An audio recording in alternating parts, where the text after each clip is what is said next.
Bien, alors bonjour à toutes et à tous. Je vais commencer par, comme à chaque fois, récapituler très brièvement le cours de la semaine dernière.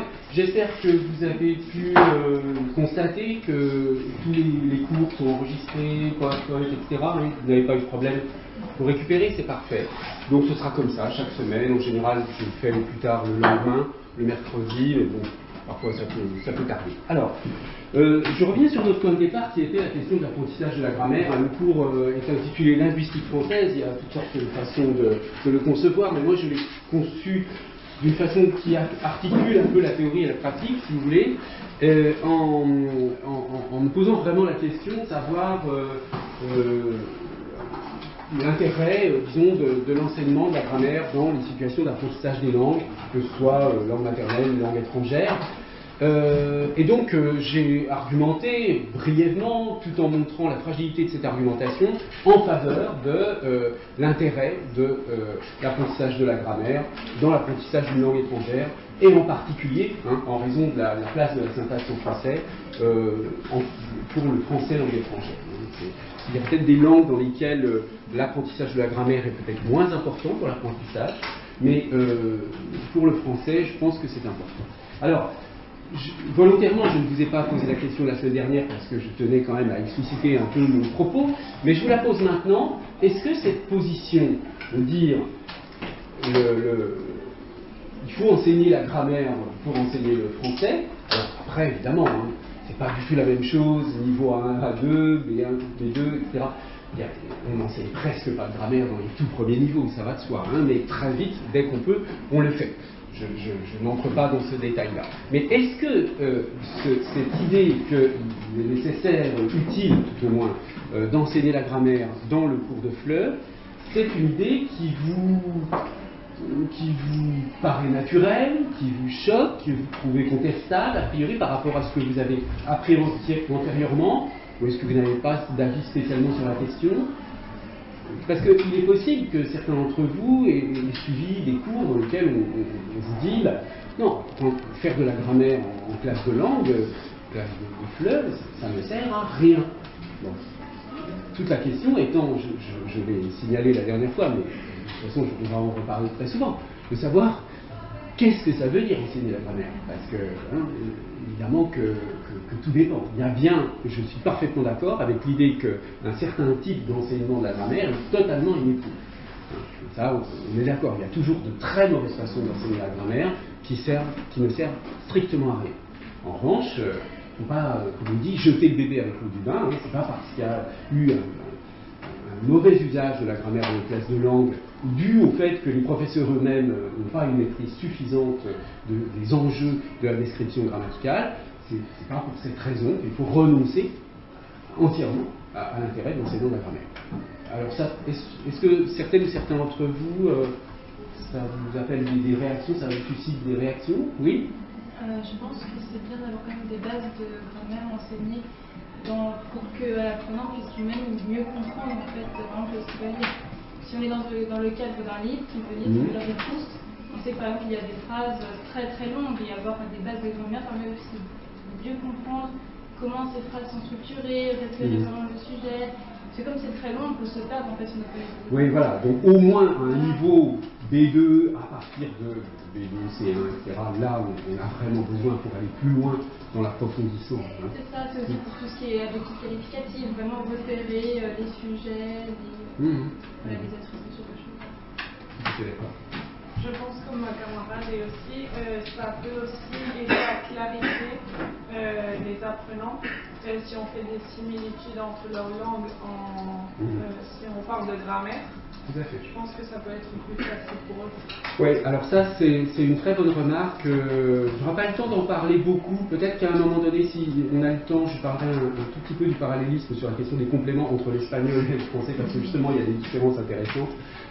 Oui, là tout à fait d'accord. En particulier d'ailleurs, je peux vous le dire, il y a une équipe de la Sorbonne avec une équipe en Chine qui travaille à l'élaboration d'une nouvelle méthode de FLE pour les Chinois, spécifiquement fait pour les étudiants chinois, mais pour les étudiants chinois à partir de l'anglais. Parce qu'en fait, les étudiants chinois, quand ils arrivent à l'université, vous me direz si c'est vrai ou pas vrai, la plupart connaissent assez bien l'anglais. Ils apprennent de toute façon tous le français en deuxième langue étrangère, hein, ils apprennent d'abord l'anglais, et souvent avec un assez bon niveau.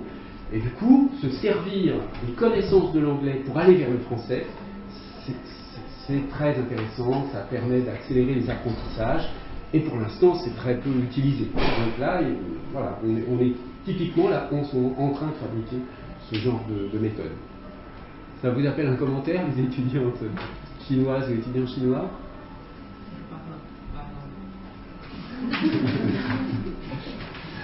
Est-ce que avec quel genre de méthode vous avez appris le français en Chine? Des méthodes chinoises ou des méthodes françaises? Plutôt chinois. Ouais. Donc où on fait beaucoup de grammaire. Oui. Ouais, voilà. Mais pas bien comme il faudra. D'ailleurs, il y a une caractéristique assez des étudiants chinois à ce point de vue, c'est que du coup, les bonnes connaissances grammaticales qu'ils ont font que sont souvent beaucoup plus à l'aise à l'écrit, aussi bien en compréhension écrite qu'en production écrire, plutôt que parler, parce que vous avez peu l'habitude de parler dans votre apprentissage. Du coup, bon, je sais très bien, parce que je vais souvent en Chine et faire des cours, parfois je vois quand les étudiants parlent qu'ils parlent assez mal français, donc je me dis qu'ils n'ont absolument rien compris. Et en fait, je me rends compte après, quand ils rendent des copies à l'écrit, qu'ils ont très très bien compris. Il y a juste des problèmes d'expression. Oui. Oui, moi je voulais juste revenir sur deux questions. Donc la première que j'avais posée, moi personnellement je pense que c'est tout à fait normal, essentiel et naturel d'expliquer les grammaires. Oui. Parce que si on n'explique pas au départ le syntaxe, les repères, parce que c'est tellement difficile de se repérer dans une nouvelle langue, et si on ne donne pas ce repère, on est vraiment très perdu. Pour moi, c'est comme ça pour le japonais. Parce que c'est un repère, je ne comprends pas. Expliquez-moi le syntaxe, quelque chose. Donnez-moi quelques repères parce que je n'arrive pas à faire mes phrases. Donc, juste par un tout petit peu, voilà, répéter. Voilà, mais si je n'arrive pas à faire mes propres phrases, ça veut dire qu'il y a quelque chose qui ne marche pas. Voilà. Et deuxième chose, à propos de l'anglais, bon, parce que moi j'ai appris le français aussi comme deuxième langue étrangère après l'anglais.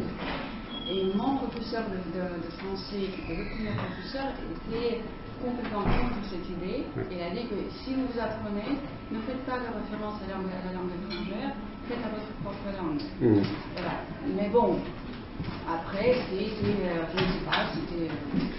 C'est une position assez traditionnelle en fait, voilà. C'est ce qu'on faisait avant, on se disait il faut oublier tout, il faut oublier votre langue maternelle, les autres langues que vous connaissez, et... Non, au contraire, non. On fait la référence mais à la langue maternelle. Et c'était quoi votre langue maternelle? Russe. Ah, oui. Voilà, donc nous on est, et je sais que nous, les méthodes que nous avons sont fondées, ils sont vraiment très efficaces en réalité, et qui sont fondées avec les rapports avec les Russes. On n'oublie pas la langue maternelle, au contraire, on essaie d'établir le lien, comprendre, voilà, et on avance assez rapidement. Ouais.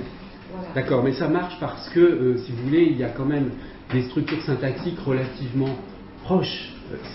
Ce sont des familles de langues proches, alors que entre le chinois et le français, vous voyez, donc il y a ce pont, évidemment c'est tout à fait possible, quand on reste dans les langues européennes, ça marche à peu près, hein, mais évidemment là on est dans les langues slaves, mais il y a quand même des liens beaucoup plus faciles à trouver. Hein. Oui, mais comme vous avez dit la dernière fois, que tout est dans la syntaxe, la langue française, pour nous, c'est tout le contraire. Oui, bien sûr. Nous, on a la syntaxe complètement libre. Nous, on est avec cette liberté, on commence à apprendre le français.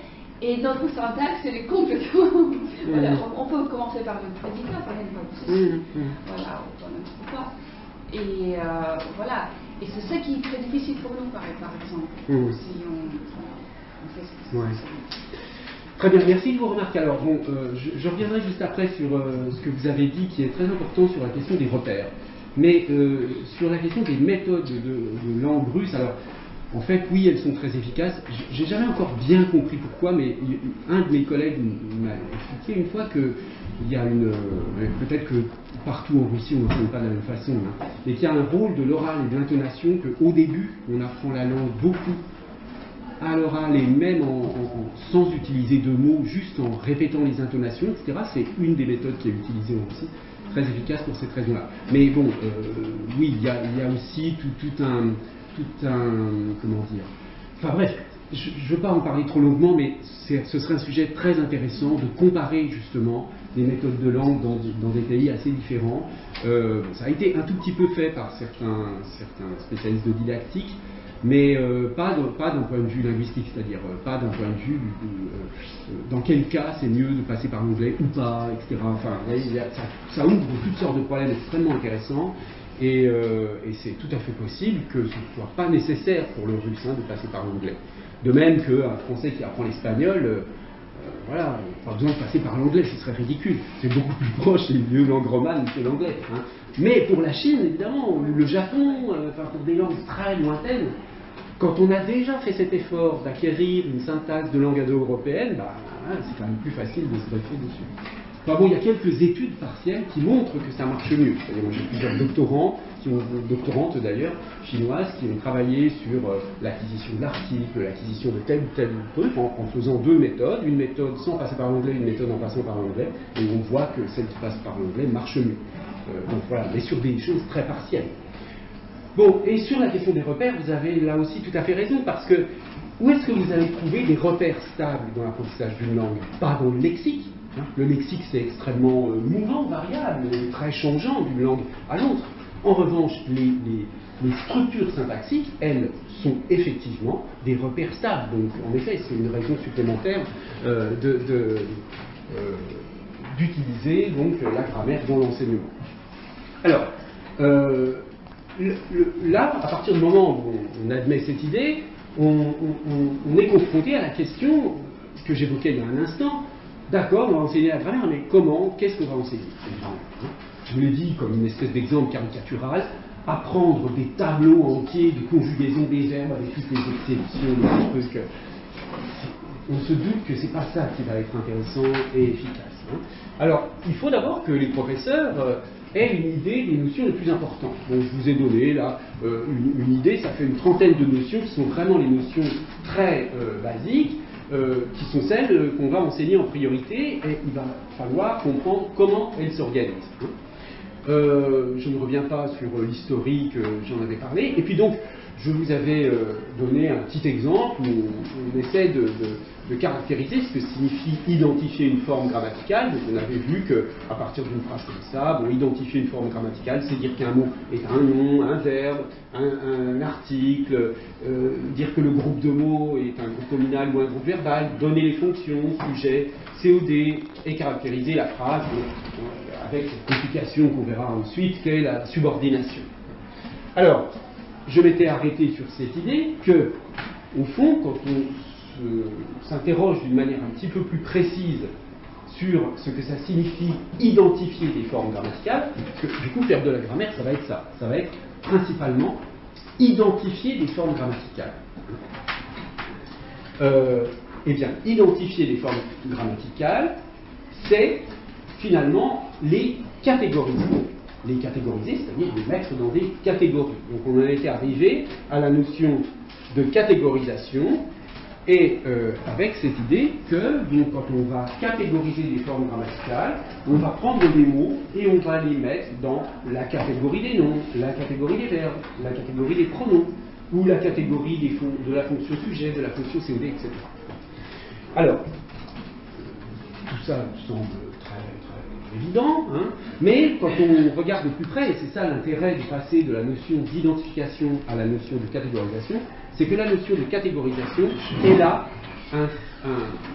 une définition en psychologie cognitive, elle est analysée, étudiée depuis longtemps hein, en psychologie cognitive, et en fait il existe deux modèles complètement différents de la catégorisation, c'est-à-dire deux façons, si on veut, de façons de catégoriser. Comment on fait pour mettre un objet dans une catégorie, un objet quel qu'il soit, un objet grammatical ou un objet, une chose, n'importe laquelle, eh bien, il y a deux façons.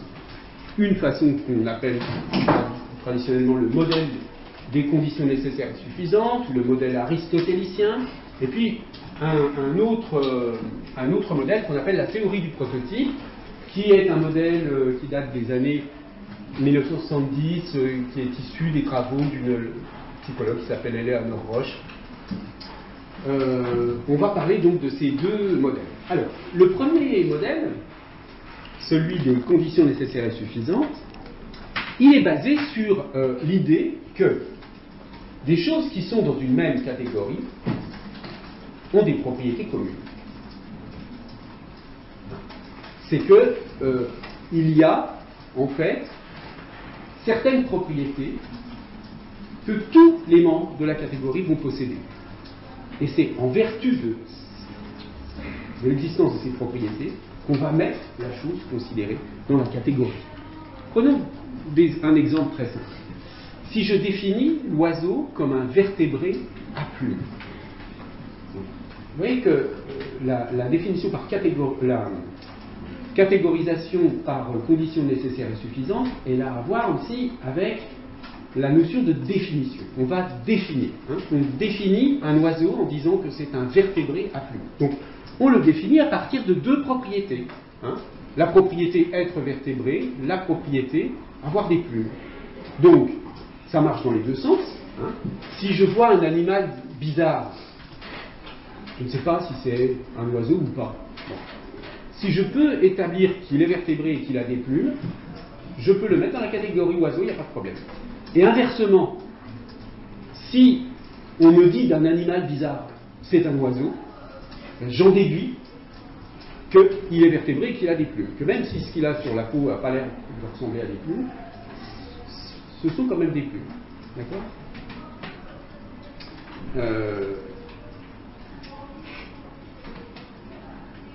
Donc, vous voyez, c'est pour cette raison qu'on parle de conditions nécessaires et suffisantes. Il est nécessaire pour être un oiseau d'être vertébré et d'avoir des plumes, et il est suffisant d'être vertébré et d'avoir des plumes. Donc, ça, c'est le genre de modèle qu'on utilise dans la classification scientifique. Vous voyez, par exemple, un exemple de classification scolaire, où on a d'un côté les invertébrés, de l'autre côté les vertébrés, et donc avec les mammifères, les oiseaux, reptiles, etc. Et vous voyez que il y a les vertèbres, donc c'est un vertébré, et à l'intérieur des vertébrés, il y a la peau porte des plumes, la peau porte des poils, la femelle a des mamelles, etc. Bon, donc ça nous... La catégorie oiseau par rapport aux autres catégories d'animaux, reptiles, amphibiens, poissons, etc., elle est bien définie par ces deux propriétés. Bon, alors, on a donc le principe suivant dans ce modèle des conditions nécessaires et suffisantes.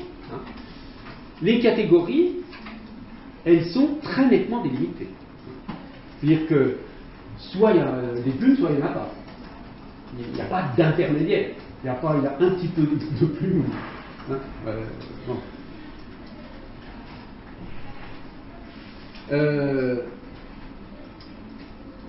Une autre façon de dire la même chose, c'est de dire que l'appartenance d'un animal à une catégorie s'inscrit dans une logique binaire, c'est-à-dire soit c'est vrai, soit c'est faux. Il n'y a pas d'intermédiaire. Et par ailleurs, les membres de la catégorie ont tous le même statut, puisque en fait la catégorie elle est définie par les deux propriétés. Tout animal qui est vertébré, qui a des plumes, est un oiseau, donc il n'y a pas un genre d'oiseau qui serait plus oiseau que les autres. Ils sont tous oiseaux au même titre, tous ont des plumes, elles sont vertébrées, point. Ils ont tous le même statut dans la catégorie. Alors ça, c'est très bien pour la classification scientifique. Parce qu'on a besoin, dans la classification scientifique, de choses totalement objectives, etc. Je ne sais pas, moi, par exemple, en médecine, on a besoin de symptômes réguliers qui correspondent à une catégorie de maladies, etc. Et il faut que, même si, c'est peut-être pas un très bon exemple, la médecine d'ailleurs, parce que c'est parfois incertain, mais disons que dans les sciences en général, on a besoin de connaissances objectives, aussi objectives que possible, et donc de catégorisation de ce type-là, avec des propriétés qu'on vérifie, etc. Mais le problème, c'est que dans notre vie quotidienne, à nous, d'êtres humains, nous ne sommes pas des scientifiques, tous. Parmi les êtres humains, il y en a quelques-uns qui sont des scientifiques, mais même en tant que scientifiques, dans leur vie quotidienne, même les scientifiques dans leur vie quotidienne, est-ce que quand ils caractérisent un objet comme une bouteille, ou comme un livre, ou comme un ordinateur, ou justement en faisant la différence entre un livre, un cahier, un journal, un carnet, etc., est-ce que quand ils catégorisent comme ça, ils catégorisent avec ce système des conditions nécessaires et suffisantes? Est-ce que dans notre vie ordinaire, nous catégorisons de cette façon?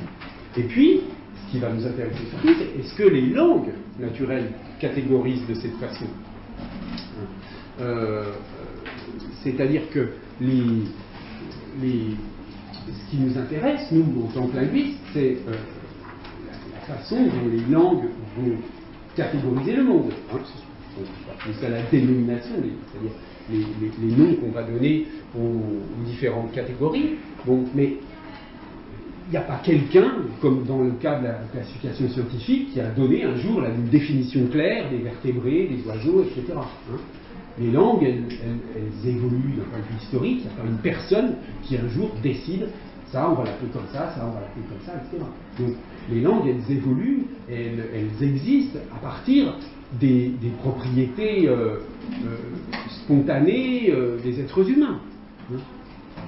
Bon. Alors, quand on regarde justement la catégorisation ordinaire, on se rend compte qu'elle ne ressemble pas du tout à la catégorisation scientifique. Tout d'abord, les frontières des catégories ne sont pas les mêmes. Alors, je prends deux exemples, les meubles ou les vêtements. Prenons les meubles. Bon, alors, vous n'aurez pas de problème à mettre dans la catégorie des meubles une chaise, une table, un canapé. Bon. Mais est-ce que une télévision c'est un meuble? Est-ce qu'un réfrigérateur c'est un meuble? Est-ce qu'un piano c'est un meuble? Voilà. Alors, effectivement, un piano pour un déménageur, c'est un meuble comme un autre. Mais pour un musicien, évidemment, c'est pas dans la catégorie des meubles, mais dans la catégorie des instruments de musique. Vous allez me dire, une chaise, pour un obsédé de la batterie et qui va taper dessus avec ses mains, ça va être un genre de batterie, une chaise en priorité. Bon. Mais sans aller jusqu'à des cas extrêmes comme ça, même un abat-jour de lampe, est-ce que c'est un meuble? Où est-ce que dans quel genre de magasin vous allez trouver ça? Vous êtes bien dans un magasin d'ameublement, quand même. Ces questions de catégorisation des objets, elles sont devenues absolument essentielles et fondamentales depuis que tout le monde achète des choses sur Internet. Parce que les sites marchands, les sites de n'importe quel type de magasin en ligne, sont des catégorisations, sont des classifications des objets. Et les vendeurs ont intérêt à ce que le client y trouve vite. Mettons que vous soyez dans un site qui vend de tout, qui vend aussi bien des vêtements que des outils, que des meubles, que des machines. Bon, vous voulez un abat-jour. C'est sûr que vous n'allez pas le chercher dans les outils, etc. Donc il y a bien un genre de catégorisation. Vous allez chercher dans meubles, à mon avis, naturellement. Et si c'est bien fait, ça va être dans meubles. Mais dans les meubles, il va y avoir sans doute des catégories, des sous-catégories du type couchage, salle à manger, cuisine. Et puis peut-être, il y aura sans doute l'abat-jour, tout ça, vous allez trouver soit à l'intérieur de séjour, tout ça, ou alors il y aura une catégorie autre. Bon, voilà. N'empêche que ce que cette petite remarque conduit à relever, c'est que on a bien vu qu'il n'y avait pas de problème pour mettre les chaises et les tables dans les meubles. Par contre, on hésite pour l'abat-jour ou pour la télévision ou pour le réfrigérateur. Donc ça veut bien dire que tous les membres de la catégorie meubles ne sont pas équivalents. Il y a des objets qui sont plus meubles, plus représentatifs de la catégorie meubles que d'autres. Bon, on pourrait dire exactement la même chose pour les vêtements. Si vous parlez de pantalons, de vestes, de jupes, de robes, etc., pas de problème, c'est dans la catégorie vêtements. Mais des gants, des lacets de chaussures, des chaussettes, etc., vous voyez bien que ce ne sont pas des vêtements au même degré. D'ailleurs, dans les sites de vêtements, là c'est clair, ils ont trouvé une astuce maintenant, depuis longtemps d'ailleurs, ça s'appelle tout ce qui n'est pas vêtement prototypique, c'est accessoire. Hein. Vous allez chercher dans accessoires, vous allez trouver tout ce qui est dans les magasins de vêtements, mais qui n'est pas vêtements comme représentant typique de la catégorie. Donc on voit bien que, contrairement à l'idée des conditions nécessaires et suffisantes, là c'est clair, il y a une propriété caractéristique de tous les oiseaux. Enfin, deux propriétés caractéristiques de tous les oiseaux. Il n'y a pas d'hésitation possible apparemment. Mais, en tout cas, pour les vêtements, on aura beaucoup de mal à dire, à donner une définition d'un vêtement. Je veux dire, une définition qui va valoir pour les vestes, pour les chaussures, pour les lacets, pour, je ne sais pas quoi, les ceintures. Qu'est-ce qu'on va trouver comme définition? C'est très compliqué. Bon, donc, on voit bien que dans ce genre de situation, il y a des vêtements, le terme technique, ça va être prototypique, c'est-à-dire caractéristique, vraiment caractéristique de la catégorie vêtements. C'est-à-dire, autrement dit, quand je vous dis penser à un vêtement, alors si vous pensez à des lacets de chaussures, c'est que vous êtes quelqu'un de bizarre. Hein. Autant le dire tout de suite. Normalement, si je vous dis penser à un vêtement, vous allez penser, voilà, un pantalon, une chemise, etc. Bon. Donc, les frontières des catégories ne sont pas nettes, premièrement. Deuxièmement, les catégories ne sont pas homogènes, puisque, on vient de le voir, certains meubles sont de meilleurs représentants de la catégorie meuble que d'autres, certains vêtements sont de meilleurs représentants de la catégorie que d'autres vêtements. Donc ça nous montre que notre façon de catégoriser n'est pas, notre façon naturelle de catégoriser n'est pas la catégorisation par conditions nécessaires et suffisantes. C'est un mode de catégorisation qu'on appelle la catégorisation par le prototype ou la théorie du prototype, qui repose sur deux idées, mais on va s'intéresser seulement à la première. La première idée, c'est donc la notion de prototype, au sens de meilleur représentant de la catégorie. Hein. Donc ça veut dire que tous les membres de la catégorie ne sont pas équivalents. Donc il va y avoir, dans la catégorie des meubles, certains prototypes des meubles. Hein. Les chaises, les tables, les fauteuils, etc. Dans les catégories des vêtements, il va y avoir des prototypes de vêtements. Et on va voir que dans la catégorie oiseaux aussi, hein, il y a des prototypes de oiseaux. Et ensuite, il y a la notion de niveau de base. Alors, ça, c'est l'idée, mais je ne vais pas la développer, je vous la résume en deux mots, mais juste pour ne pas vous laisser sur un, sur un blanc, quoi. Mais on n'en a pas besoin pour ce que je veux développer ici. La catégorisation, la notion de niveau de base, c'est vraiment quelque chose d'extrêmement intéressant, mais dont on n'a pas vraiment besoin là pour l'application de grammaire, etc. C'est que, en fait, vous prenez, je sais pas, un chien. Il y a plein de façons de nommer ce chien dans des catégories plus ou moins larges. Parce que le chien qui est dans la rue, on peut dire que c'est un être vivant. On peut dire que c'est un animal. Parce que dans les êtres vivants, il y a les animaux humains, animaux non humains. Bon, bah, c'est un animal non humain. On peut dire que c'est un vertébré. On peut dire que c'est un mammifère. On peut dire que c'est un chien. On peut dire que c'est un caniche. On peut dire que c'est un caniche nain. Vous voyez, en fait, il y a des catégories qui sont plus grandes que d'autres, qui ont ce qu'on appelle une plus grande extension que d'autres. N'importe quel objet, il peut être mis dans plusieurs catégories qui ont une taille différente. D'accord ? Certaines ont une grande extension, et d'autres, par exemple, un être. Voilà, un être, c'est peut-être un truc. C'est un mot qui a peut-être parmi la plus grande extension possible. Un être vivant, ça se restreint un peu. Hein, un être vivant non humain, ça se restreint encore. Un vertébré, ça restreint, etc. Vous voyez, donc à chaque fois, ce sont des catégories différentes, mais qu'on peut appliquer au même animal. Si je veux dire, par exemple, si je parle d'un chien précis qui passe dans la rue. Bon. Ça, c'est une chose. D'un point de vue purement logique, le chien qui passe, je peux le nommer de 10 façons différentes. Soit en utilisant une catégorie large, soit en utilisant une catégorie étroite, qui peut aller jusqu'à caniche à poil ras de telle région, acheté entre telle et telle période. Enfin, bref. Mais, encore une fois, dans la vie ordinaire, quand il y a un chien qui passe, à qui ça viendrait à l'idée de dire ah tiens, il y a un vertébré qui vient de passer? Personne ne dit ça. Hein. On dit il y a un chien qui passe. Ou alors à la rigueur un caniche. Bon.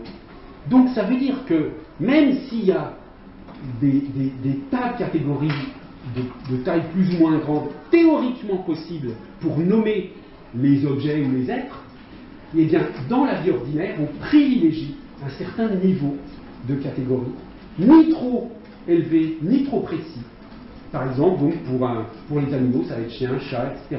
Pour les fruits, ça va pas être, ça va être par exemple pomme, poire, etc. Ça va pas être fruit. On va pas dire, ça dépend de la situation, mais si vous montrez à des gens une image d'une pomme, d'une banane, etc., et vous leur demandez qu'est-ce que c'est, ils vont pas dire c'est un fruit.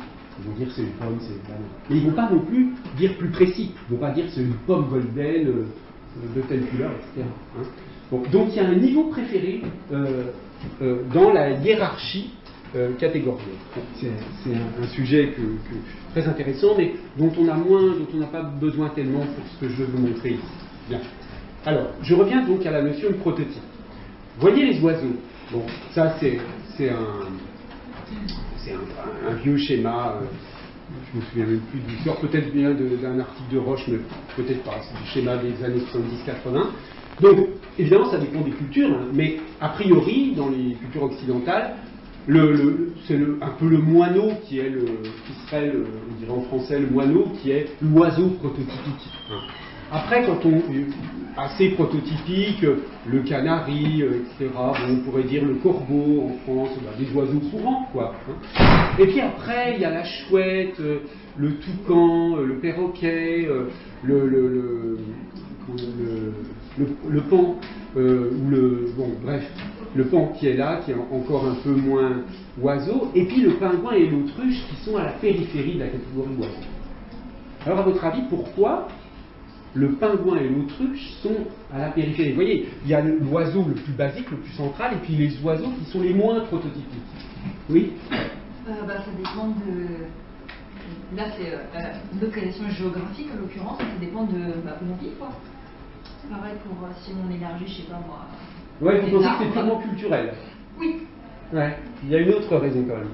Moi je pense qu'elle a raison, mais aussi, par exemple, l'autruche et le pingouin, je pense qu'ils ne volent à peine. Ils ne volent pas. En fait, alors évidemment après ça dépend du concept oiseau, et disons que la notion d'oiseau elle peut varier selon les cultures. Là je rejoins Sylvie. Mais d'une manière très générale, pour un être humain, encore une fois, si on ne regarde que la catégorie oiseau du point de vue scientifique, il n'y a aucun doute, c'est un vertébré à plumes, point. Tous ces oiseaux sont des oiseaux, des vertébrés à plumes. Tout à l'heure je vous disais, le pingouin, c'est pas évident de savoir que c'est des plumes qu'il a sur la peau. Pas évident du tout, c'est apparemment de toutes petites plumes, tout ça, mais moi, a priori, j'aurais dit qu'il avait des poils, le pingouin. Hein. Bon, ben non, ce sont des plumes. Donc, si on me dit que le pingouin est un oiseau, comme je vous le disais tout à l'heure, j'en déduis qu'il a forcément des plumes, sinon on ne dirait pas que c'est un oiseau. En revanche, pour un être humain quelconque, qui vit un oiseau, premier Dieu, c'est que ça vole, quoi. Hein, c'est ça qui caractérise l'oiseau. Mais pas pour le scientifique, évidemment. Cette propriété, pour le scientifique, elle n'a pas de valeur. Mais dans la vie humaine, dans l'expérience, dans notre façon naturelle de catégoriser, eh bien, c'est effectivement le fait de voler, et puis après, bien sûr, d'être fréquent, d'être usuel dans la culture. Alors, l'exemple des meubles. Là aussi, j'ai pris cet exemple parce que c'est fondé sur des études. Vous voyez, là, c'est vraiment sur une étude d'Eleanor Roche, dont je vous parlais tout à l'heure, hein, vraiment une psychologue américaine qui a apporté des choses tout à fait essentielles à la recherche. Bon, c'est pas juste des considérations pseudo-philosophiques, tout ça. Hein. Ce sont des études précises de psychologie cognitive, avec ici 2 exemples de protocoles expérimentaux. Soit vous dites à des gens, écrivez, mettons, on leur donne en 5 minutes, le plus grand nombre possible de noms de meubles qui vous viennent à l'esprit. Alors voilà, on prend 1000 personnes, d'une langue donnée, hein, et puis ils écrivent tout. Voilà. 5 minutes c'est peut-être un peu long, mais mettons 3 minutes, le maximum. Et ensuite on compare les listes, et on voit ce qui arrive tout le temps en premier. Autre exemple du même genre, vous demandez à des gens de noter de 1 à 7 des listes de meubles, en leur demandant est-ce que c'est des bons exemples de meubles, hein, est-ce que c'est bien représentatif de la catégorie meubles. Oui. Et dans ce cas-là, pourquoi la plupart des personnes, je pense qu'on penserait à une table ou à une chaise? Ouais. Parce que dans l'autre exemple, on avait vu que c'était volé. Oui. Là, il y a plusieurs prototypes en fait. Hein. Pour meubles, c'est pour ça que je vous montre cet exemple de structuration prototypique par rapport à l'oiseau. L'oiseau, il y a plusieurs prototypes aussi, mais il y en a quand même un qui est dominant, puis il y a cette propriété de voler qui est quand même assez importante. Mais pour les meubles, ce sont les meubles, alors sans doute là, les plus courants, etc. Mais le but là n'est pas tellement de montrer, de vraiment aller chercher quel est exactement le prototype, mais de montrer il y a une différence de prototypicité, une différence de typicité des membres de la catégorie. Alors, on va voir après que ça marche aussi en grammaire. Hein. Dans la catégorie des noms, des verbes, des adjectifs, il y a des verbes plus représentatifs de la catégorie verbes, etc. Et c'est pour ça que c'est important de savoir ce genre de choses. Par exemple, un verbe conjugué à un mode personnel, c'est-à-dire un indicatif ou subjonctif, hein, eh bien, il est beaucoup plus représentatif de la catégorie verbe qu'un verbe à l'infinitif. Pourquoi? Parce qu'un verbe à l'infinitif, il peut très bien fonctionner comme un nom en réalité. Hein.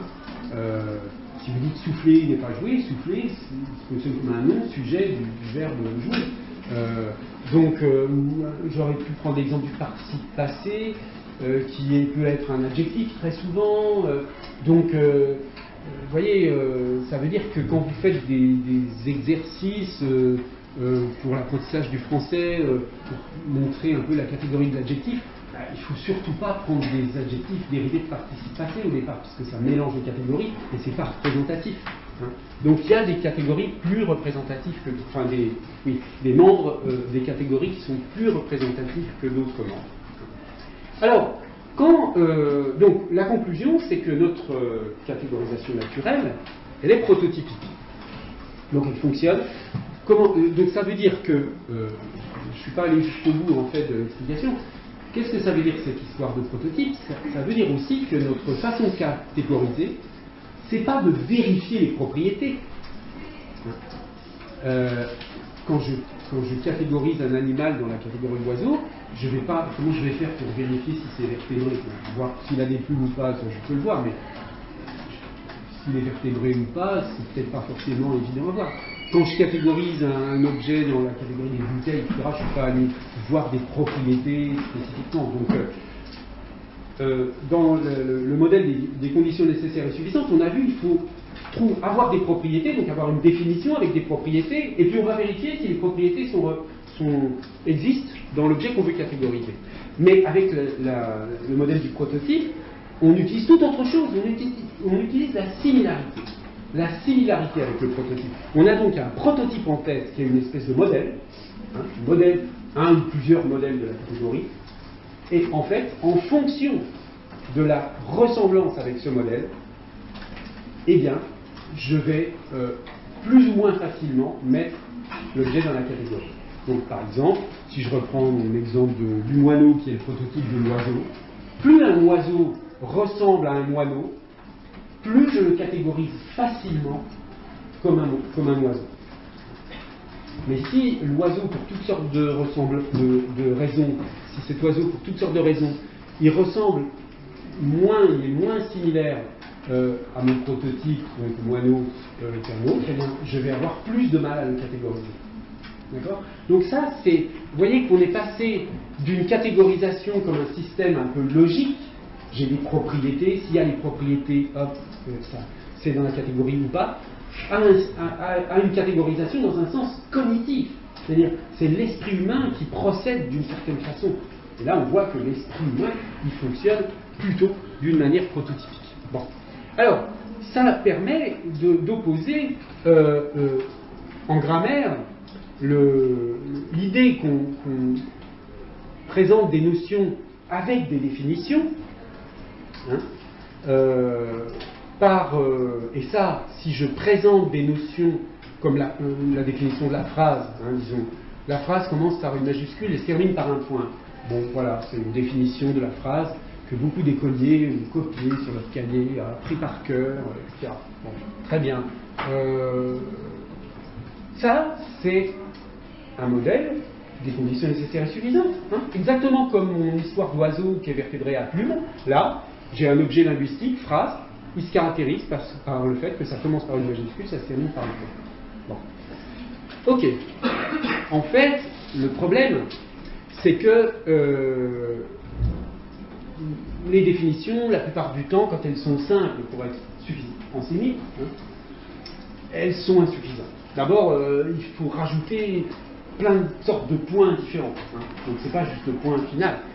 Quand ça finit par un point d'exclamation, point d'interrogation, ça finit aussi la phrase la plupart du temps. Les deux points, c'est plus délicat. Le point de suspension, ça termine bien la phrase. Donc déjà, ça complique un peu. Deuxième problème, quand vous regardez cette phrase-là, le théâtre de S. Beckett me passionne.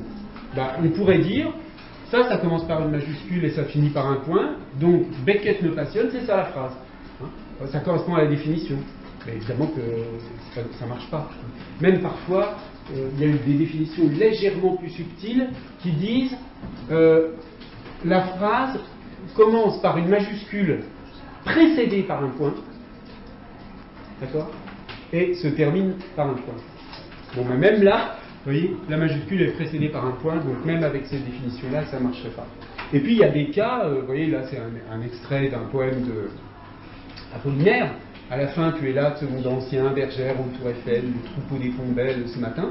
Il n'y a pas de ponctuation du tout dans les textes d'Apollinaire. Est-ce que ça veut dire qu'il n'y a pas de phrase? Hein, bien sûr que non. Donc, le problème des définitions, même si, bon, à certains moments, on peut s'en servir un peu, c'est que, de toute façon, si on veut qu'elles soient vraiment justes, au sens scientifique du terme, il faut écrire 50 pages de définition, quoi. Parce que c'est les catégories linguistiques, en termes de définition, sont extrêmement compliquées à définir. Et du coup, du point de vue de l'enseignement, ça ne sert à rien. Alors on peut effectivement avoir des définitions simplifiées qui fonctionnent assez bien, mais il ne faut pas trop fétichiser les définitions.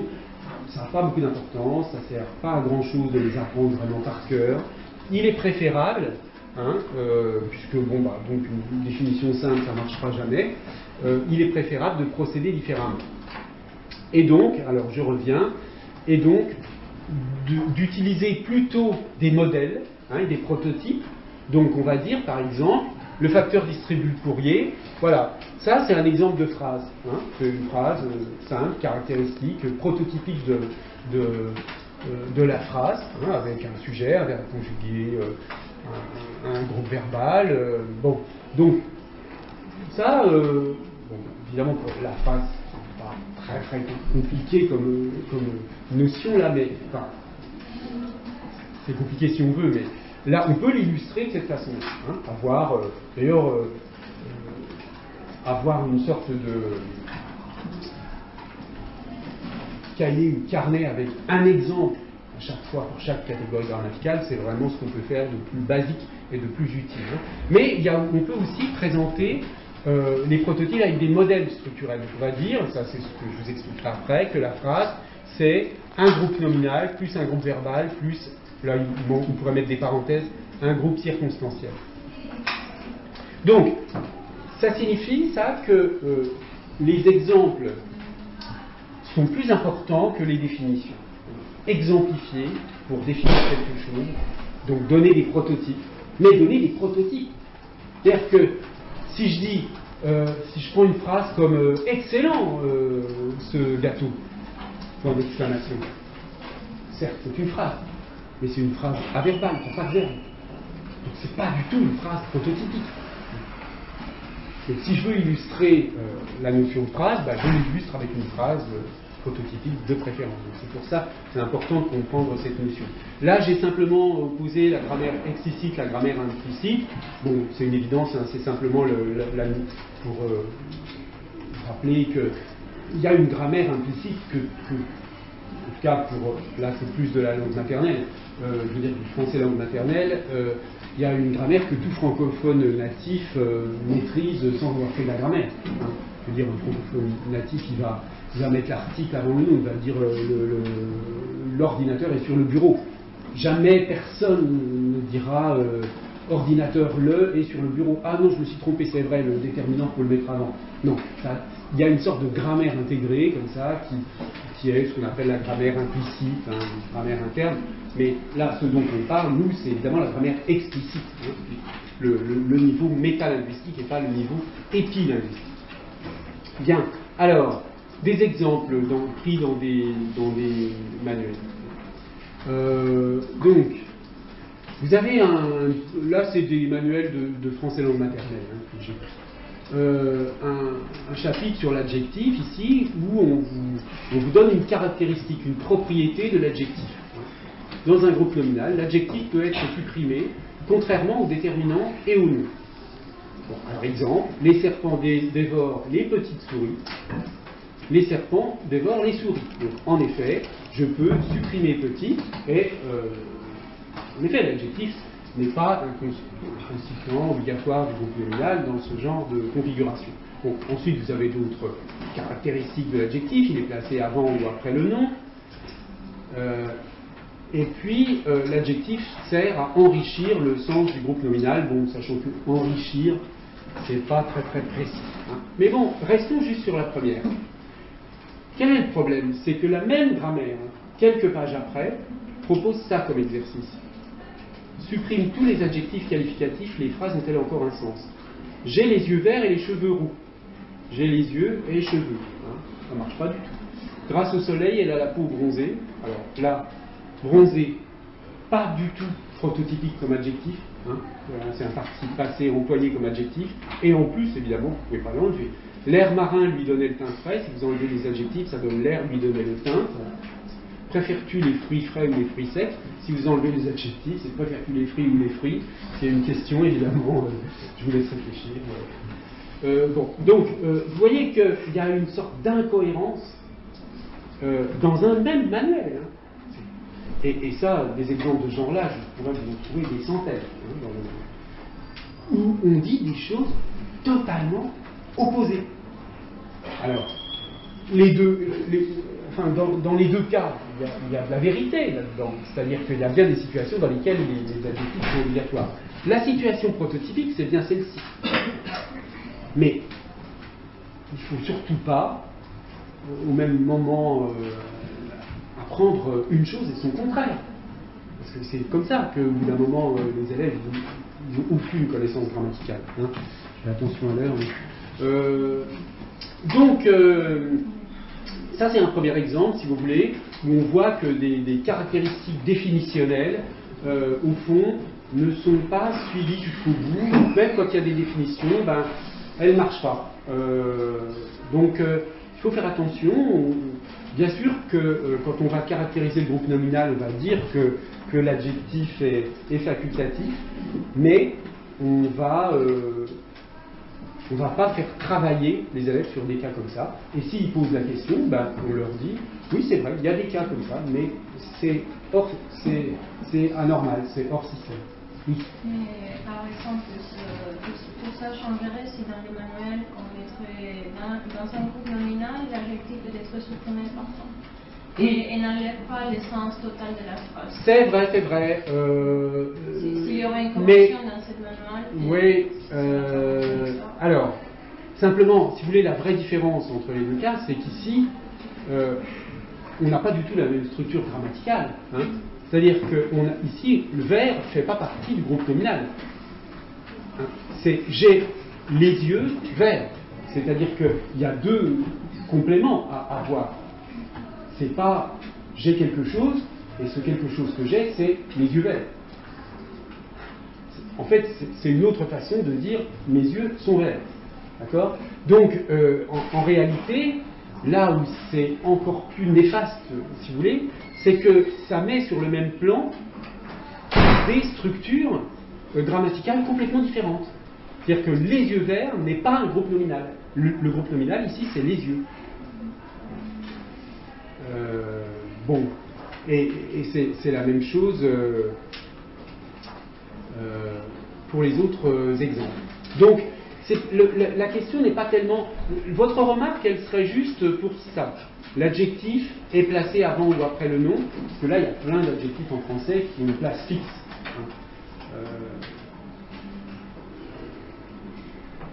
Qui ne peuvent pas être placés avant ou après le nom. Je sais pas, par exemple, les adjectifs de couleur en français, vous ne pouvez pas les mettre avant le nom. Bref, donc effectivement, on peut modaliser un petit peu les définitions, les assouplir. C'est vrai que c'est bien, mais si dans la définition vous ajoutez quelque chose comme le plus souvent, ben, en fait, c'est même pas la peine. Il suffit de dire une bonne fois pour toutes, c'est de concevoir une bonne fois pour toutes, qu'on parle des prototypes. Il ne s'agit pas de dire une chose qui est vraie de tous les emplois de la langue française. On décrit des structures prototypiques. Point. Donc, il y a des cas où ça ne marche pas, bien sûr. Mais les cas où ça ne marche pas, c'est juste qu'ils ne sont pas prototypiques. Donc là, ce que je suis en train de commencer d'expliquer et que je vais beaucoup répéter, c'est qu'on ne peut faire de la grammaire qui marche que sur certains types de phrases et certains types de structures. Parce que, en fait, la grammaire scolaire, que ce soit du FLM ou du FLE, la grammaire scolaire, c'est un outillage tout à fait rudimentaire. C'est comme si vous avez un marteau, un tournevis. Bon, bah, avec ça, vous ne construisez pas une maison. Hein. Donc,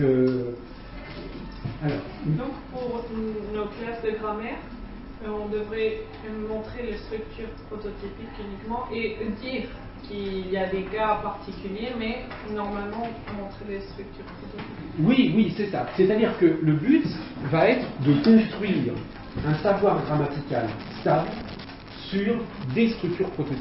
C'est-à-dire des choses qui marchent tout le temps. Vous ne mettez pas des exceptions, comme on dit, en plein milieu, en permanence, parce que ça déstructure le savoir grammatical. Donc, on essaie de faire en sorte que les élèves, ils ont toujours juste dans les exercices. Parce que vous remarquerez que la plupart du temps, dans les manuels de grammaire, il y a tout le temps des pièges. Tout le temps. Et du coup, les élèves, on a toujours l'impression qu'on essaie de leur montrer qu'ils n'ont pas compris. Alors que si, ils ont compris, mais ils ont compris sur un certain type de structure, dans le meilleur des cas, mais ça ne marchera pas sur toutes. Hein. Donc, l'idée, ça va être bien être ça. Ça va être d'être capable, ça suppose une capacité professionnelle quand même pas évidente du tout. Ça suppose que le professeur soit capable, lui, de savoir qu'est-ce qui est prototypique, qu'est-ce qui ne l'est pas. Et pour moi, c'est ça la vraie compétence professionnelle du professeur de français, en termes de l'enseignement de la grammaire. Être capable de faire la différence entre ce qui est prototypique et ce qui ne l'est pas. Donc, sur cette histoire de définition, j'aurais tendance à dire que les définitions, de toute façon, sont moins importantes que les exemples types. Elles doivent être aussi minimales que possible. Donc, je vous donne un exemple. Pour le verbe, ce n'est pas la peine de rentrer dans des trucs compliqués. Il faut un point de repère. Le verbe, c'est le mot qui se conjugue. Hein.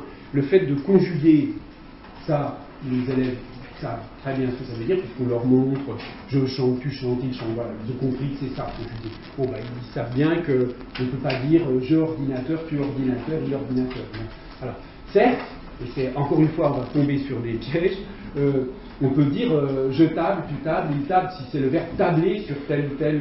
Hein. Bon, donc il y a des mots qui peuvent fonctionner parfois comme nom ou comme verbe. Bon, je ne sais pas, montre par exemple. Vous voyez, je donne cet exemple tout à l'heure avec dans le cours magistral de licence, un exemple de psychologue bien connu. Il montre la règle, il règle la montre. Hein. C'est les mêmes mots, mais qui ont des valeurs différentes. Hein. Il montre la règle, donc c'est le verbe montrer, règle, c'est le nom. Il règle la montre, règle devient le verbe, et montre devient le nom. D'accord ? Bon, évidemment, ces exemples-là, avec cette définition, le verbe c'est le mot qui se conjugue.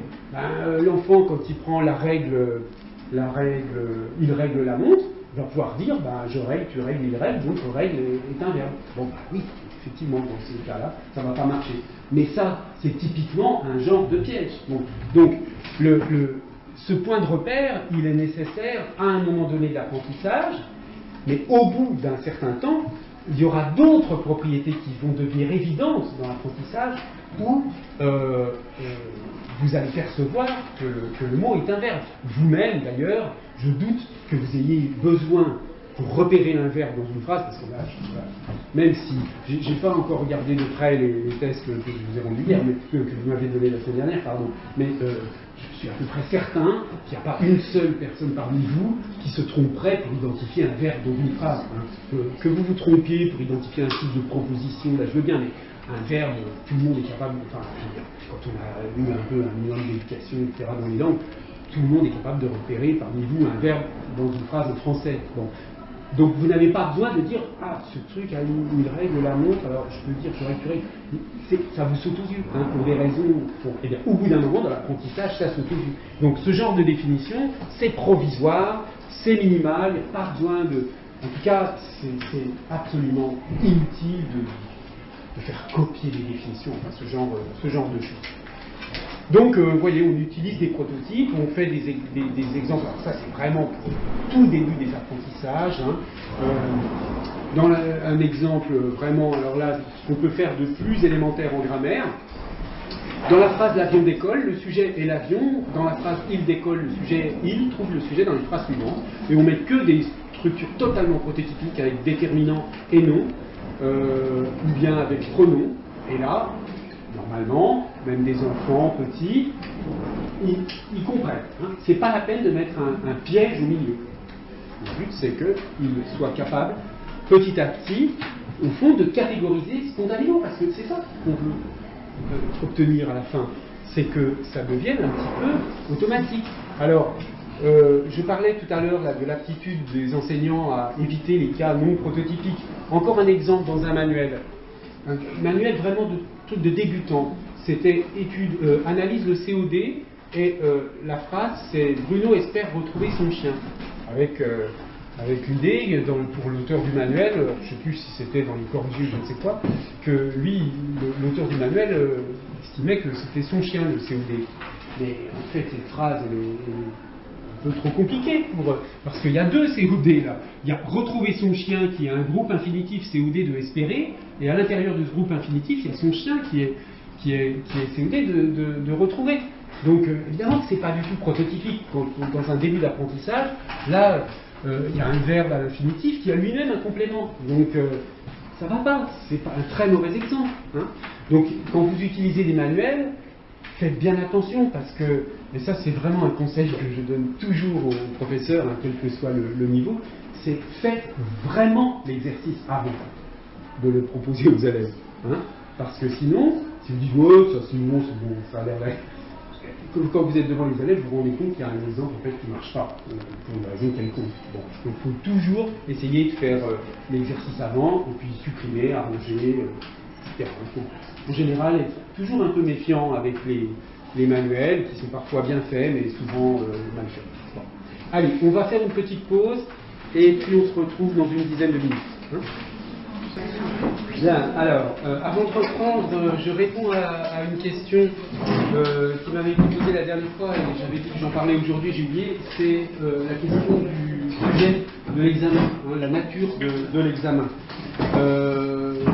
Je pourrais vous montrer un exemple d'une année antérieure, mais d'ailleurs, si vous regardez sur le site internet du cours, dans les années d'avant, là évidemment c'est donc l'année 2023-2024, mais si vous allez regarder dans le site, il suffit de défiler puis vous voyez les cours de l'année d'avant, il y a des exemples de sujets, mais je peux vous donner l'explication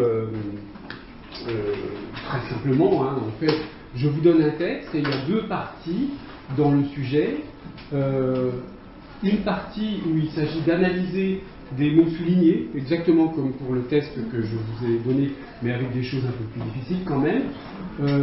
Et donc, là, vous devez indiquer à chaque fois la nature et la fonction des choses qui sont soulignées. Et puis ensuite, il y a une deuxième question qui est sur l'analyse des subordonnées, analyse des propositions subordonnées.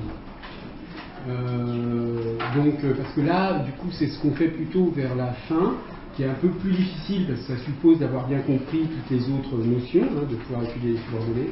Donc, je vous pose une question là-dessus. Et puis, parfois, justement, mais je ne le fais pas chaque année, j'ajoute parfois une question qui correspond un peu à ce que je viens d'expliquer sur les structures prototypiques. C'est-à-dire, je vous donne un petit texte, je vais vous montrer comment on fait en faisant des exercices avec vous, mais je vous donne un texte, et puis je vous demande de transformer ce texte pour qu'on puisse le faire avec les apprenants de tel niveau. Parce qu'en fait, si vous voulez, au lieu de prendre un texte, soit un texte littéraire, soit un texte de presse, n'importe quoi, tel quel, on le prend, on garde l'idée générale, mais on enlève et on remplace tout ce qui est trop compliqué, qui pose des problèmes particuliers. Et au lieu d'écrire, je sais pas, que c'est un extrait de Balzac, La peau de chagrin, on va dire d'après Balzac, La peau de chagrin, pour expliquer qu'on a trafiqué le texte. Mais, donc, je pose parfois cette question d'essayer de réécrire le texte pour supprimer les difficultés.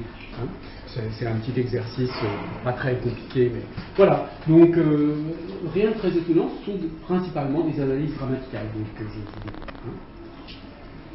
et pas non plus des choses très compliquées, juste des choses qu'on a vues en cours. Alors, je continue avec 2-3 autres exemples de cas justement où dans des manuels on trouve des exemples non prototypiques. Alors là, vous voyez, c'est le fait d'identifier le sujet en disant qui est-ce qui. Oui. Je pourrais venir une seconde. Oui, je vous en prie, sur le sujet.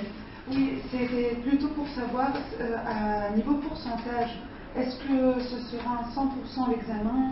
Est-ce que vous... Ah oui, c'est vrai que les autres années, c'est vrai, je me suis pas posé la question, mais en effet, les autres années, c'est juste à la fin, je fais l'examen et il n'y a que ça qui compte. C'est simple.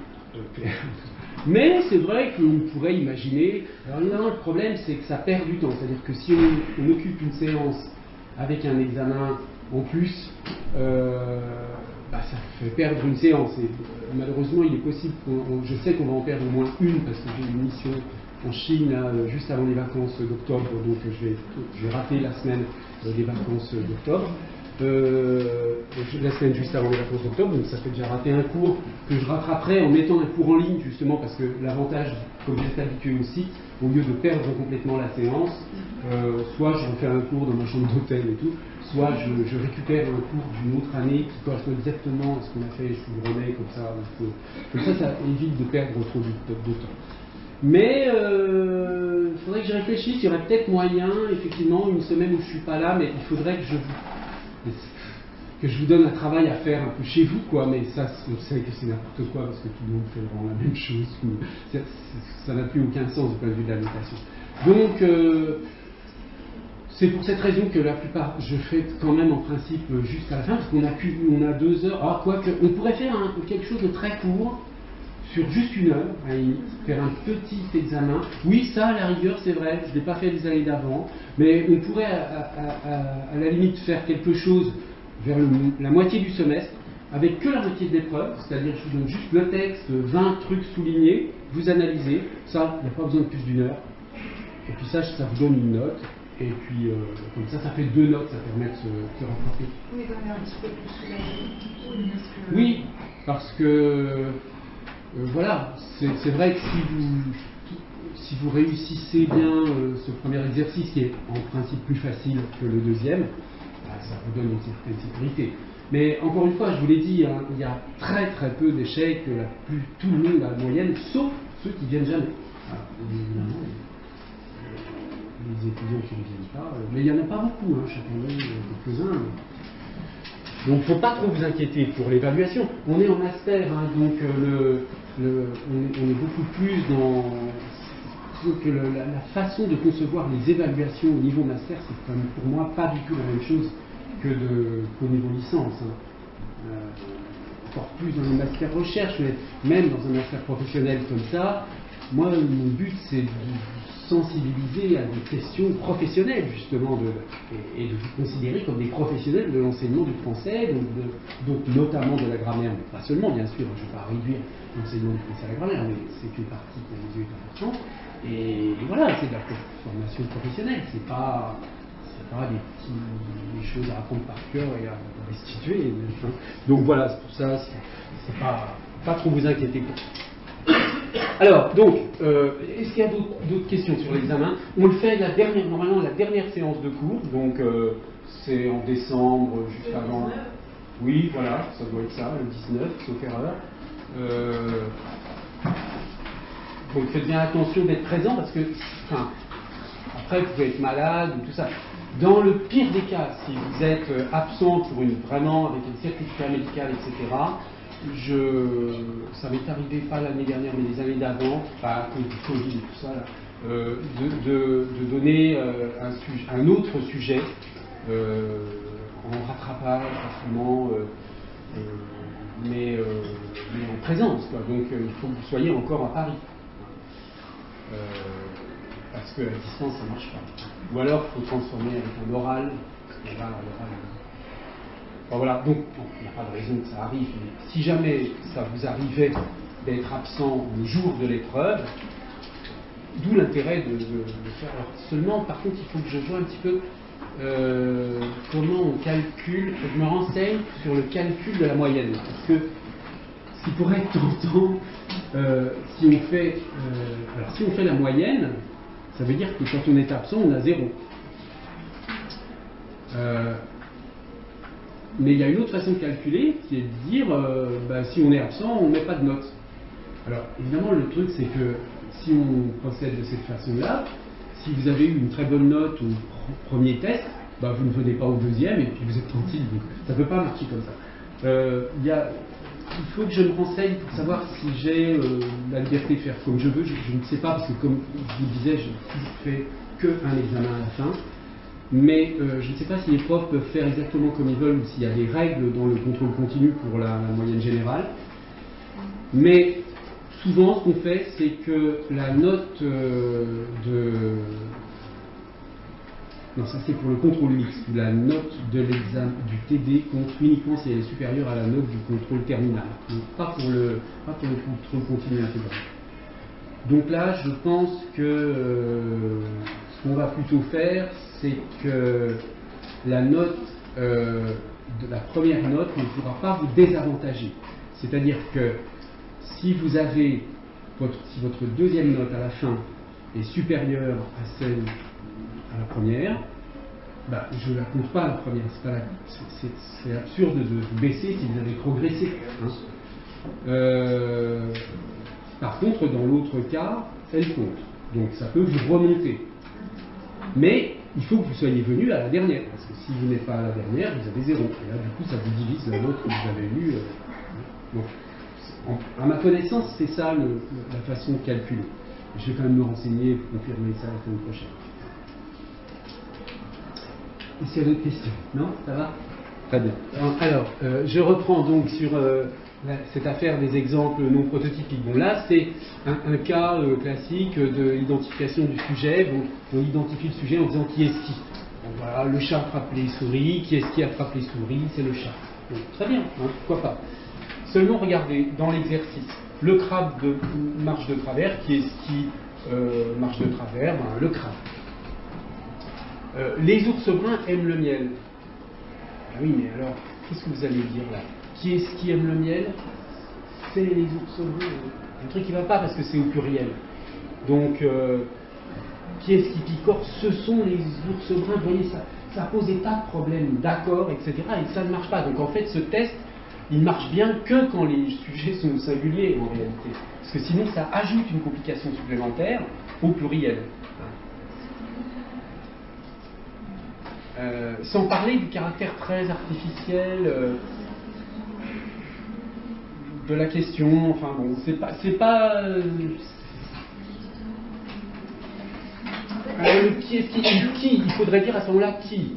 Le crabe marche de travers, qui marche de travers? Le crabe marche de travers.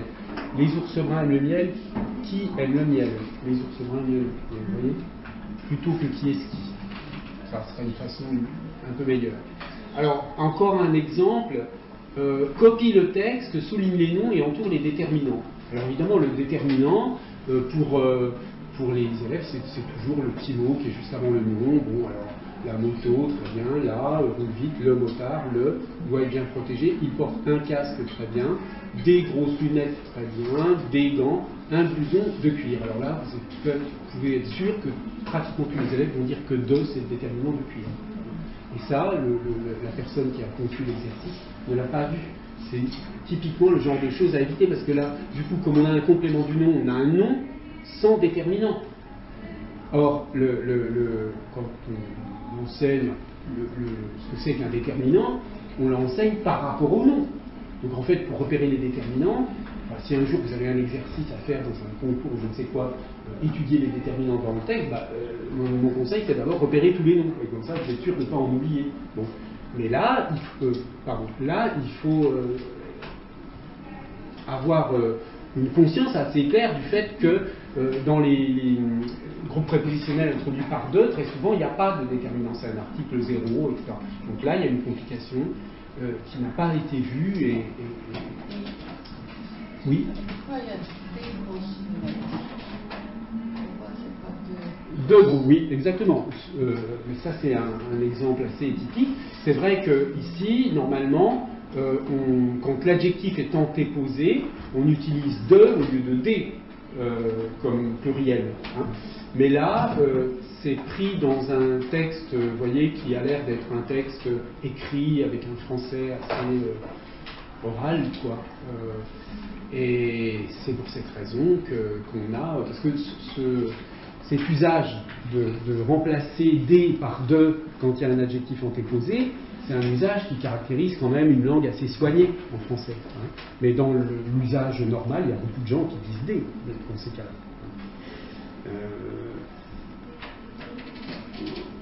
Dites à un Français qui sort de chez le fleuriste, tu as acheté des belles fleurs, ça va choquer très peu de gens. Évidemment, quand on a appris le français, ça choque parce qu'on a appris ça.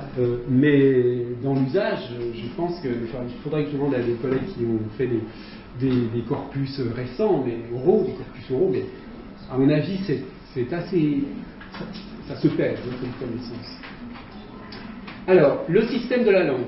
Donc, ce qui va être ma question là, c'est de savoir comment on organise tout ça. Et quand on parle du système de la langue, d'enseigner la langue française, etc., je l'ai sans doute déjà dit, je le répète un peu, mais on ne va enseigner qu'un sous-ensemble, qu'une petite partie du système. Hein, c'est ça qui est important là à retenir. Alors, mais quand même, il va y avoir des vecteurs de structuration et il y a quand même même si on n'entre pas dans les détails, il y a une description possible qui est complète, sans entrer dans les détails, hein, mais qui est stable et complète. Alors, d'abord, ce qu'on fait, c'est une grammaire de la phrase, écrite d'ailleurs, hein, la plupart du temps. La phrase, c'est la structure fondamentale à partir de laquelle toutes les autres structures peuvent être définies. Donc, on fait une grammaire de la phrase. C'est pas une grammaire du texte, hein, c'est pas une grammaire de l'oral, c'est une grammaire de la phrase, et essentiellement de la phrase écrite. Hein. Donc, les notions grammaticales, on va les faire tourner, parce que vous vous souvenez ce que j'ai dit la dernière fois sur le développement de l'attitude métalinguistique, d'être capable d'avoir ces distanciations à l'égard de sa propre langue dans une attitude métalinguistique. C'est ça qu'on développe chez les élèves, l'attitude métalinguistique. Donc ça veut dire qu'on va utiliser des concepts grammaticaux pour habituer les élèves à avoir ce détachement métalinguistique. Bien. Et donc, ces concepts métalinguistiques, on va les utiliser sur des structures privilégiées, et donc d'abord sur la structure de base. Donc ça, c'est le point de départ. C'est la phrase, la structure de base. Ensuite, il y a un deuxième point qui est absolument fondamental, hein, et quand on a compris ça, on a compris 90% de ce que c'est que la grammaire d'une langue, c'est que toute description grammaticale, finalement, revient à des descriptions de structures incluses dans d'autres structures. Ce sont des systèmes d'emboîtement et de... non pas de poupée russe à proprement parler, parce que la poupée russe c'est tout le temps la même chose qui est répétée, mais de notion c'est une notion de structure incluse dans d'autres structures. Alors, on le reverra à de multiples occasions, mais je vous donne juste deux exemples. Par exemple, une proposition subordonnée, on dit qu'elle est subordonnée, parce qu'en réalité, c'est une proposition qui est incluse dans la proposition principale. Quand vous prenez un groupe nominal, complément du nom, un groupe groupe nominal prépositionnel, complément du nom, exemple, la gloire de mon père. La gloire de mon père, c'est un groupe nominal. À l'intérieur de ce groupe nominal, vous avez un autre groupe nominal qui est mon père. Ou alors le complément du nom de mon père, si on veut. D'accord? Donc, de mon père, c'est inclus dans le groupe nominal la gloire de mon père. Et mon père est inclus dans le groupe nominal prépositionnel de mon père, etc., etc. Donc, en fait, ce qu'on décrit, c'est des choses incluses dans d'autres. Hein. Et il faut comprendre qu'est-ce qui est inclus dans quoi, et c'est ça, principalement, la grammaire du français. Et puis ensuite, évidemment, il y a cette distinction, cette description fondée sur la nature et la fonction des mots et des groupes de mots. Alors, je vais expliquer ça dans un instant, mais en fait, quand on a une phrase ou n'importe quelle autre structure grammaticale, si on regarde ça d'un point de vue très très général, ce sont des éléments mis en relation avec d'autres éléments. D'accord? Donc il y a des éléments, des choses, si vous voulez, des catégories, hein, et puis des relations. D'accord? Donc, comme on l'a vu tout à l'heure, l'essentiel de l'apprentissage de la grammaire, c'est identifier les natures et les fonctions des mots. Précisons un tout petit peu. Je viens de vous le dire, quand vous avez une structure grammaticale, vous avez des éléments, par exemple ici X et Y, hein, ça va être les natures de mots, et puis une relation. Hein. Et ce qu'on appelle une fonction, ce sont les noms des relations entre les structures. Par exemple. Et puis, d'ailleurs, ce qui est intéressant, c'est que cette structure, et c'est pour ça que je parlais tout à l'heure de relation d'inclusion, vous pouvez la retrouver à l'intérieur des éléments. Le premier élément, la grand X, il peut très bien contenir lui-même deux éléments qui vont être mis en relation avec une autre fonction F. Enfin, j'aurais dû mettre la X', Y', F', bon, peu importe. Et même chose pour l'élément qui a été appelé grand Y là-bas, dans la diapositive précédente. Donc, par exemple, si vous prenez le proverbe chat échaudé craint l'eau froide, vous avez une première structure grand X, chat échaudé, une deuxième structure grand Y, craint l'eau froide, et puis la relation entre les deux, ça va être la relation sujet. Hein. Chat échaudé, c'est le sujet, et le groupe verbal, craint l'eau froide, c'est le groupe verbal qui a pour sujet chat échaudé. Et à l'intérieur de cette structure, vous avez échaudé qui est épithète de chat, et puis l'eau froide qui est COD de craint. D'accord? Donc on a bien à chaque fois des relations entre des éléments et puis des éléments. Hein. Là c'est un nom, là un participe passé employé comme adjectif, donc ça fonctionne comme un adjectif. Et puis, donc le nom, l'adjectif, ça ce sont les natures de mots, c'est comme X et Y ici. Et puis la fonction F ici, c'est la fonction épithète. Bon, ensuite à l'intérieur du groupe verbal, vous avez le verbe X. Le groupe nominal COD, Y, donc en termes de nature, vous avez un verbe et un groupe nominal. Donc là, X, c'est le verbe, Y, c'est le groupe nominal l'eau froide, et la relation, c'est la relation COD. Mais vous voyez que là, vous avez deux éléments, l'eau froide. Donc on peut rajouter dans le deuxième élément, là, encore une structure, l'eau froide, hein, avec froide et peut-être de eau. Bien. Alors, ça, c'est vraiment quelque chose d'élémentaire, mais de fondamental. De bien comprendre, donc, vous voyez, j'ai mis des crochets là, de bien comprendre les délimitations des groupes. Ça, c'est vraiment le point de départ. On va avoir la phrase, on va la découper en groupes. On va avoir un groupe nominal, sujet, on va le découper en groupes. On va avoir le groupe verbal, on va le découper en groupes, etc. Et vous voyez qu'on a tout le temps des structures incluses dans d'autres structures. Hein, l'eau froide est un... Oups, là, pardon. Allez, en arrière. L'eau froide est un groupe inclus dans le groupe verbal, craint l'eau froide, etc. Bon. Alors, voyons un exemple, là encore dans un manuel, d'erreurs, mais vraiment basiques, je veux dire, un vrai problème là de quelqu'un qui ne sait pas du tout de quoi il parle. Observe les groupes nominaux en gras. Alors, ok pour ma parole, ok pour Alain Birin, décrochette. Mais regardez le bruit. Au même instant, le bruit étouffé d'un sanglot lui parvient. Mais le bruit, c'est pas un groupe nominal. Le groupe nominal, c'est le bruit étouffé d'un sanglot. Hein. Donc là, on a chez l'auteur du manuel une méconnaissance grave, quoi, de simplement ce que c'est qu'un groupe nominal dans une structure de phrase, quoi. Hein. Donc, ça, c'est le genre d'erreur que vous ne pourrez jamais faire après avoir suivi ce cours. Hein, ça, voilà. Un autre exemple du même genre, pour vous dire, hein, c'est pas parce que je me suis cassé la tête pendant des heures pour trouver le manuel qui faisait. Non, j'ai pris 2-3 au hasard, j'ai regardé, et voilà. Chaque fois, je tombe sur des trucs comme ça. Regardez, là, c'est encore pire. Recopie les groupes de mots en couleur. Mais le tiroir de la table de la cuisine, vous voyez, comme si le tiroir c'était un groupe de mots et la table c'était un groupe de mots. Et là, c'est pas possible de dire autre chose pareil. Hein. Le groupe de mots c'est le tiroir de la table, c'est ça le groupe nominal. Et puis un grain de riz, là c'est pareil. De riz fait partie du groupe nominal un grain de riz. Par exemple, si je veux entrer dans le détail, le tiroir de la table de la cuisine, j'ai un déterminant avec là un grand groupe nominal. Un nom, disons, avec une extension nominale. Donc, tiroir, qui est le nom noyau du groupe nominal. Tout ça, je vous le décris rapidement, mais on va l'étudier en détail. Hein.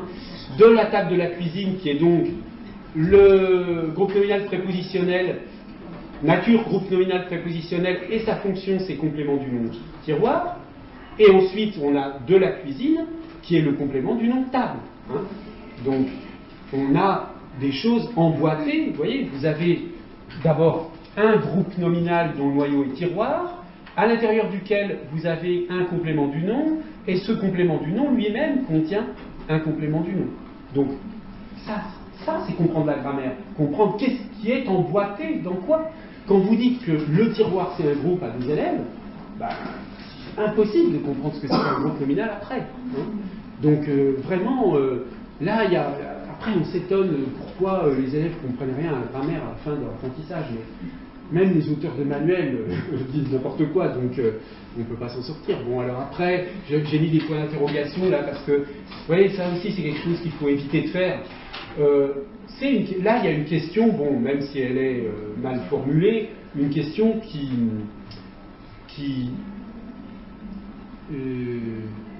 petit mot qui désigne une personne. Voilà, une question qu'on pourrait comprendre à la limite entre mots lexicaux, mots grammaticaux. Hein.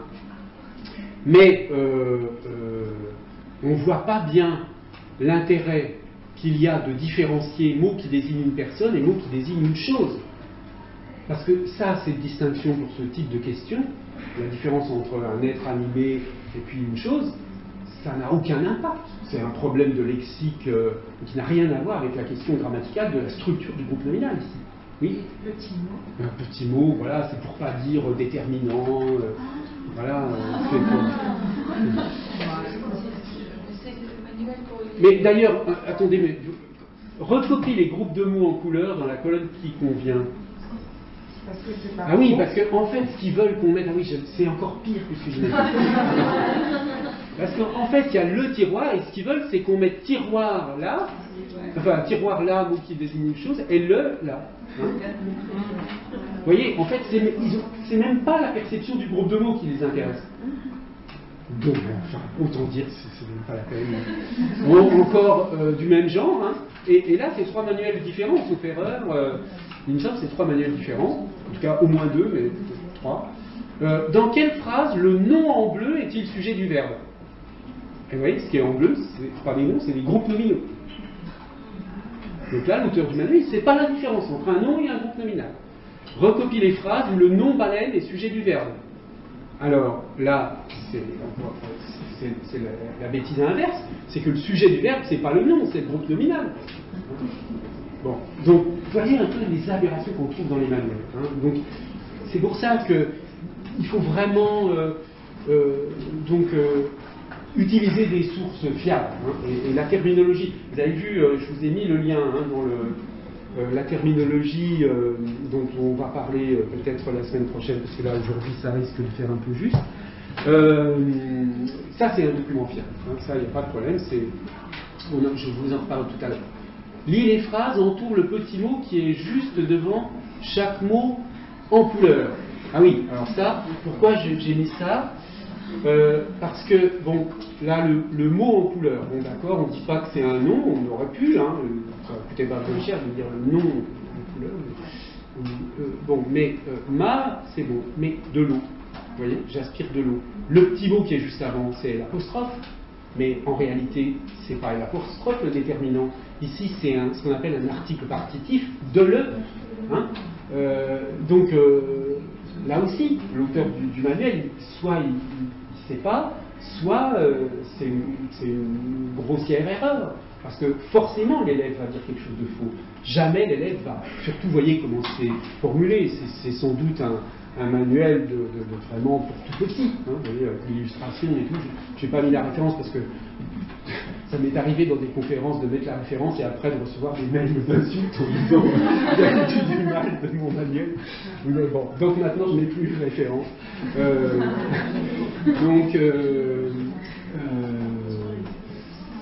Donc là, c'est pas possible, compte tenu du niveau qu'on devine pour ce type d'exercice, que les élèves puissent savoir qu'il y a un déterminant, un article partitif qui est composé de 2 mots. C'est évidemment une complication considérable.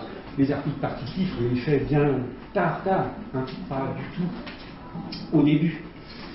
Alors, donc, tout cela m'amène à vous faire remarquer que, contrairement, disons que le but de l'enseignement de la grammaire, c'est de passer d'une vision où vous avez les mots les uns après les autres, parce que pour un jeune élève, enfin jeune ou moins jeune, hein, dans le cas du FLE, pour un apprenant, les mots, enfin je veux dire une phrase, c'est juste des mots séparés par des blancs, hein, comme pour un ordinateur. Pour un ordinateur, les phrases, c'est des mots séparés par des blancs.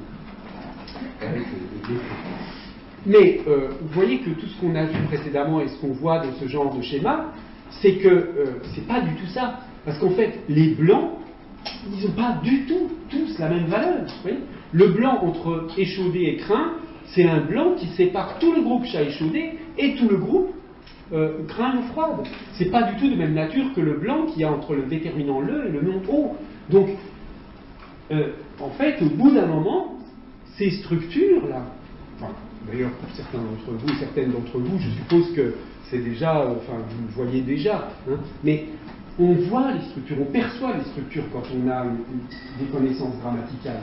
On ne voit plus du tout les mots comme étant comme mis les uns à côté des autres. On voit des groupes, hein, et on perçoit les hiérarchies d'inclusion d'éléments dans d'autres éléments. Et deuxième remarque, ce qu'on analyse, ce sont vraiment principalement les groupes de mots. En réalité, ça peut arriver que c'est le mot qui a la fonction, par exemple, si vous avez un nom propre qui est sujet d'un verbe, c'est un mot tout seul. Mais la plupart du temps, ce sont les groupes qu'on analyse.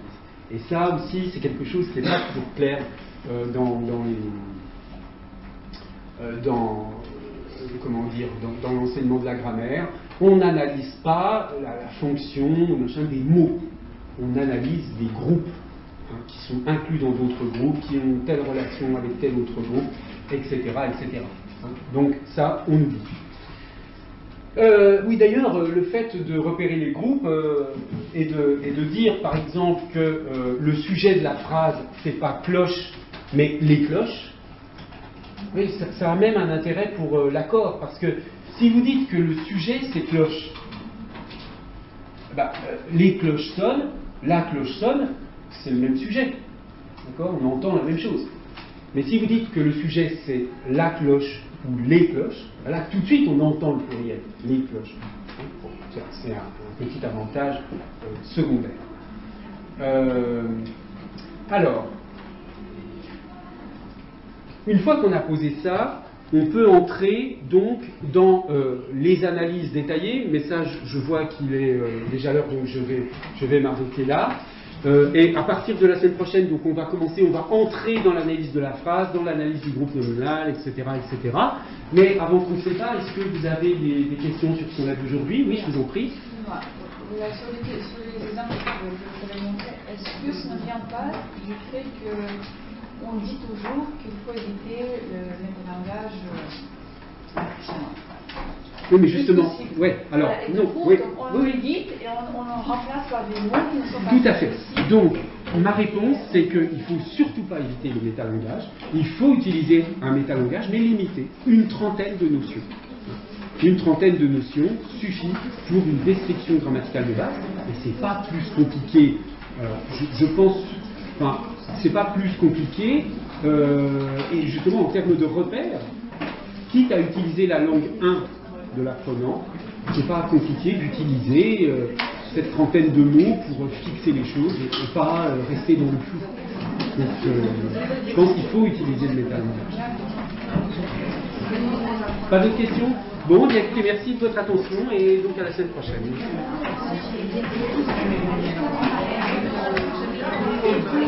Merci.